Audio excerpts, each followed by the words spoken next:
Hoy en el Comal que marca las horas vamos a hablar de un ingrediente que, aunque no es de origen mexicano y que nos llega con la conquista de los españoles, tenemos una gran riqueza y nos ha vuelto prácticamente locos desde su llegada al gusto de los mexicanos y a la creatividad de los mexicanos. Pero ¿de dónde viene este ingrediente, el trigo, que ha florecido en nuestra hermosa panadería?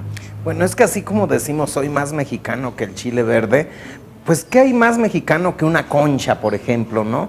Pero el origen de este ingrediente,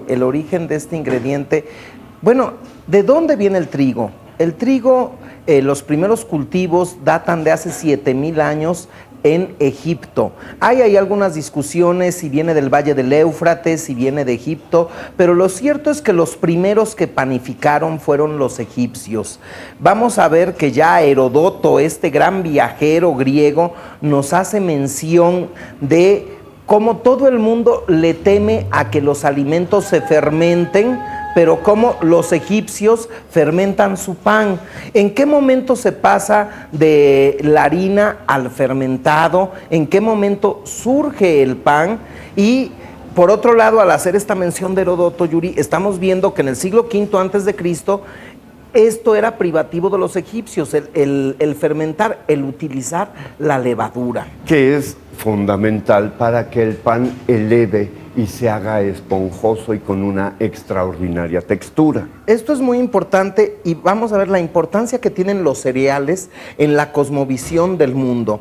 Cómo el cuerpo de Cristo se hace con el pan de trigo, claro, el pan que se usaba en la Pascua judía, el pan ácimo, el pan que no lleva levadura.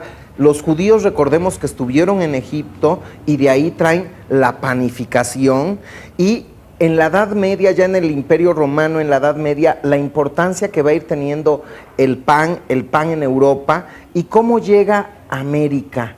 Cómo a partir de la llegada de los españoles hace su arribo el trigo, cómo llega a las Antillas. Y desde muy al principio del descubrimiento de América, porque lo primero que traen de trigo es Cristóbal Colón. Cristóbal Colón trae trigo y luego vamos a ver que ¿quién va a traer el trigo a la Nueva España? El trigo a la Nueva España lo va a traer Hernán Cortés, y aquí hay una leyenda que un esclavo de Hernán Cortés encontró en un bulto de arroz 3 granitos de trigo y que de ahí surge todo el trigo. Pero esto es muy temprano. En 1525 ya vamos a tener el primer molino de trigo en Tacubaya, y luego vamos a tener el segundo molino en Tlatelolco, muy cerca de donde nos encontramos nosotros. Nos encontramos en la colonia Guerrero, en una panadería con mucho sabor, la panadería San José. Estas panaderías de barrio. Y ahora vamos a hablar del pan que se hace en México, del bizcocho, de esta variedad y cómo se hace el pan. Todos conocemos la imagen de una panadería con esas hermosas vitrinas y los anaqueles con toda esa enorme variedad de pan. Pero ¿dónde se hace el pan? Vamos a ir al horno y ver cómo se está preparando.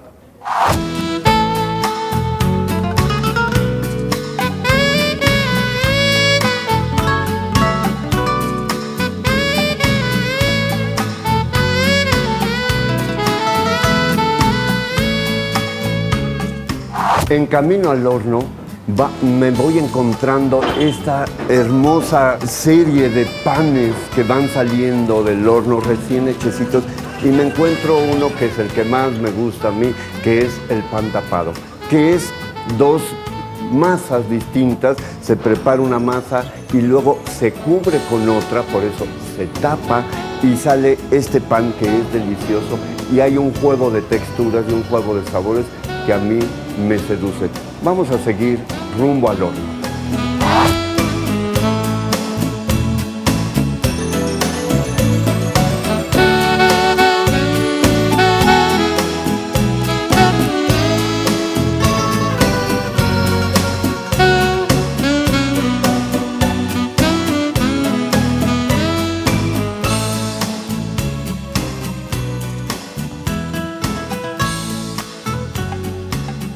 Al fin estamos, como dice esa hermosa frase de López Velarde, en el santo olor de la panadería. Estamos ya junto al horno, están aquí trabajando, sacando del horno unos maravillosos bolillos, ¿sí? Y bueno, es momento de hablar de cuánta historia tiene la panadería en México y cuántas panaderías importantes tenemos aquí. Claro que sí, bueno, las panaderías y las haciendas trigueras, que hubo haciendas trigueras muy grandes en el norte del país, en Puebla, Estado de México, van tomando una importancia a lo largo del virreinato, pero las panaderías que estaban en las zonas céntricas de las ciudades, en la época virreinal, tenían el pan floreado. ¿Qué es este pan? Que es un pan de masa más fina, digamos, y que tiene huevo y la calidad de la harina también es lo más fino. Sí, porque hay que ver que había panaderías en la época virreinal, incluso le ponían arena a la masa, ¿sí? Y las panaderías van tomando tal importancia que llegaban a tener su propia moneda de hueso o de fierro y vamos a llegar esta unión ya hasta el México independiente. Pan fiesta. Vamos a ver que nuestra tradicional fiesta de muertos va a estar siempre acompañada de trigo y de maíz.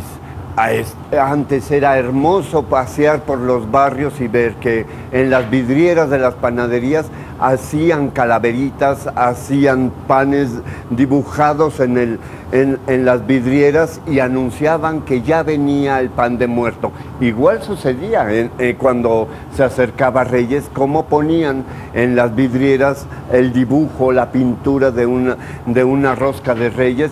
Y esto es muy importante, como estos dos cereales que son importantísimos y que marcan una y otra cultura, como la cultura occidental la marca el trigo y como la cultura mesoamericana indígena la marca el maíz, y cómo en estas fiestas se unen estos dos cereales. Y aquí hay algo muy importante, el pan de dulce mexicano, yo creo que tenemos la variedad más grande y nosotros lo hemos comprobado cuando servimos pan de dulce para extranjeros. Tenemos la variedad más grande a nivel mundial de este pan, aparte accesible. Por eso tenemos que luchar porque estas panaderías de barrio sigan adelante, porque son grandes fuentes de trabajo también. Son fuentes de trabajo, pero además es la preservación de nuestra tradición, de nuestra identificación en la gastronomía. La variedad de bizcochería que tenemos en la panadería mexicana, sin lugar a dudas, no tiene parangón en el mundo. Piensen en estas, incluso en los nombres, la riqueza lingüística que nos dan. Conchas, regañadas, chilindrinas, piedras, ojos de pancha, piedras, ladrillos, calzones, las magdalenas, magdalenas. ¿Cuántos panes? Los chimistlanes. Y chimistlanes, que son panes todos extraordinarios.